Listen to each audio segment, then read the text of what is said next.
I trust the American people to understand that it is not weakness but wisdom to talk not just to our friends but to our enemies, like Roosevelt did and Kennedy did and Truman did. Welcome back to Hardball. Did President Bush inject himself into the presidential campaign today in Israel? And was he out of line for doing a political hit job on Obama from overseas? Kevin James, a radio talk show host for KRLA in Los Angeles, and Mark Green is president of the Air America Radio. Let me go to Kevin first. Who do you think President Bush was talking about today in the Knesset?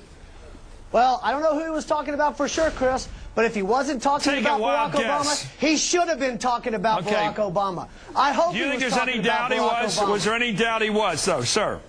Not in my mind, there wasn't. No, not in my mind. And you think it was a fair shot to go overseas and to take a shot politically against a fellow American? Let me tell you who should have been overseas. Barack Obama should have been overseas and talking to Israel in the Knesset. Barack Obama is the one whose Israel policies are very questionable. Barack Obama is the one who had Robert Malley, a Middle East foreign policy advisor, who just left the Obama campaign because it was discovered that he was secretly working in confidence with Hamas. Barack Obama is the one who is endorsed by Hamas. Barack Obama is the one who needs to be making good with the people in Israel right now in this election season. His policies are very Why is Israel now the center of the Republican campaign? What is Israel about here in this presidential campaign? Why the focus on Israel? It's not that they're the center of the campaign, Chris. It's the 60th. Because you always get me excited, Chris. It's because Why are you so excited about Israel? I had to listen to Biden. How did this become your issue? Go on about all this political. No, I'm just curious. Why are we turning Israel into Hyde Park Corner, Speaker's Corner? Why is Israel becoming the new podium for political activity? We're talking about Israel because it's the 60th anniversary of their independence, and it's where President Bush happened to be today talking about the Knesset when he launched this blurb against Obama. I'm glad he did it. I wish the White House had been a little more forthcoming in saying, you better believe this is against Obama because his policies are dangerous for this country, and they're dangerous for Israel as well. Okay, let's go to Mark Green and talk about the politics of this, not the policy. First of all, why would the President of the United States use a foreign platform in a very tricky situation politically and geopolitically to launch what is clearly an attack on a Democratic rival? Chris, by the way, you also excite me, but I don't yell. I get calmer as a result.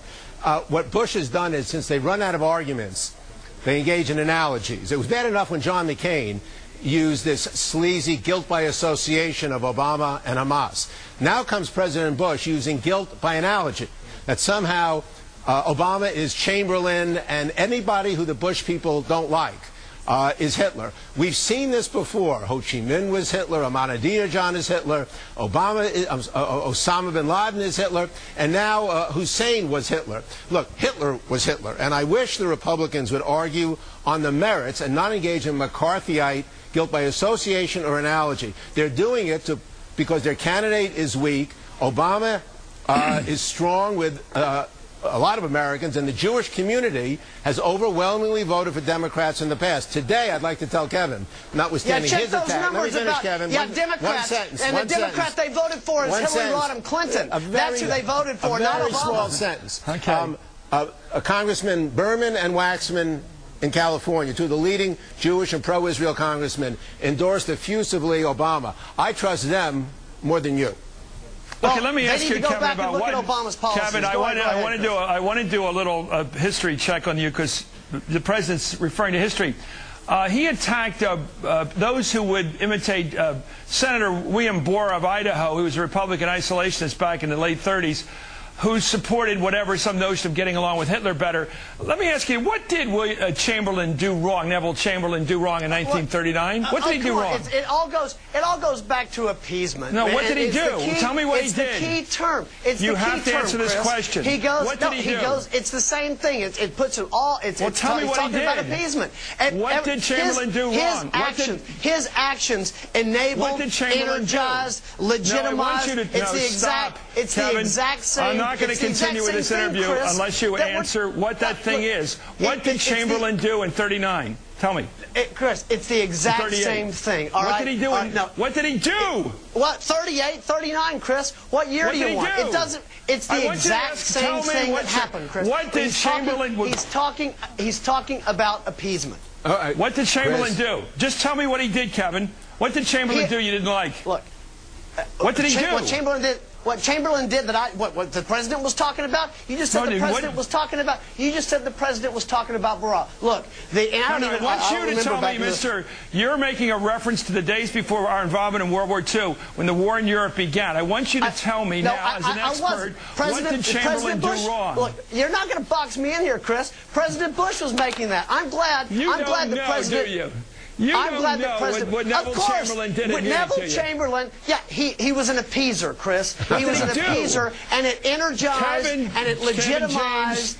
Kevin James, what did Neville Chamberlain do? Chris, may I try to answer? He doesn't know. Chris, you are BSing me. You are talking about a very critical point in American history and European history, and you can't tell me what Neville Chamberlain did at Munich. What did he do in 39, 38? Chris, I wasn't the one that raised the Hitler comment. My point is what President Bush has done, as he has taken this shot across the bow. You don't know what you're talking about, Kevin.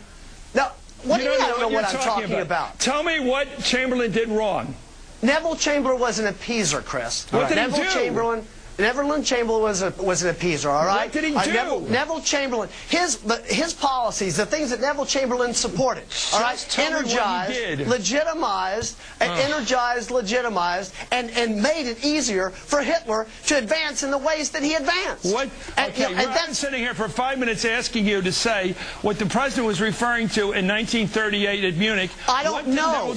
You don't know. Thank you. Chris, I don't know what the president. I don't know what the president was referring to when he talked about what was being said in 1930, in 1939. Your problem, Kevin, is you don't know what you're talking about. And the problem is you don't understand there's a difference between talking to the enemy and appeasing. What Neville Chamberlain did wrong, most people would say, is not talking to Hitler, but giving him half of Czechoslovakia in 38. That's what he did wrong, not talking to somebody. Chris, appeasement is giving away things to the enemy. But Chris, there's a difference between... I got to go to somebody who knows some history. Mark Green, help him out with some history here. There's a difference, pathetic. Kevin, please. This is pathetic. Kevin, you should probably be quiet. What Chamberlain did in Munich. Kevin, when you're in a hole, stop digging. Chris, the reason that you exposed him... he's as bad as the White House press secretary that doesn't even know what the Cuban Missile Crisis was. We're talking with people with blank slates in terms of history. What President Bush and Kevin apparently are interested in... Excuse me. What they're interested in is rhetoric and not reality. They're interested in loaded words for political slander. Yitzhak Rabin, the former general and prime minister of Israel, who understands terrorism and war better than President Bush, famously said you have to negotiate not only with your friends, but especially with your enemies. So Israel did negotiate, not appease, negotiate with a former enemy Egypt successfully, former enemy Jordan successfully. Now they're negotiating with Syria on the Golan. Kevin, diplomacy and common security in a world of terrorism, proliferation, and pollution is not a four-letter word. It's called diplomacy, and the next president will do it. Rather than militarism first, it'll be talk first. You can't, but you can't talk without talking through strength. All right? What happened to us in 9/11 is because all Bill Clinton did for years was talk while we were attacked over and over and over again. All right? We were attacked in 93. We were attacked in the Cole. We were attacked in with our foreign embassies. And what happened? We ended up with 9/11. All right? And what's concerned? The world is concerned about what George Bush... Read Richard Clark's book, because for 9 months the president at 9/11 was not Clinton. It was Bush. And they did nothing despite all the entreaties of the Clinton people. Watch Pathway to 9/11, Mark. Watch Pathway to 9/11. Wasn't the USS Cole under Bush? I mean, I don't know what we're talking about here. The years, the opportunities that Clinton... I'm talking about the difference. I'm talking about the difference between, just appeasing and the difference of talking through strength. Kevin? When you're going to make a direct historic reference, get it straight. Thank you, Kevin James. I didn't make a direct historic reference. You were trying to defend something you don't know what you're talking about. Up next, what's Jay Leno got? It's not true. You don't understand what appeasement is. Don't use the word. It's giving away things to the enemy, not talking to the enemy.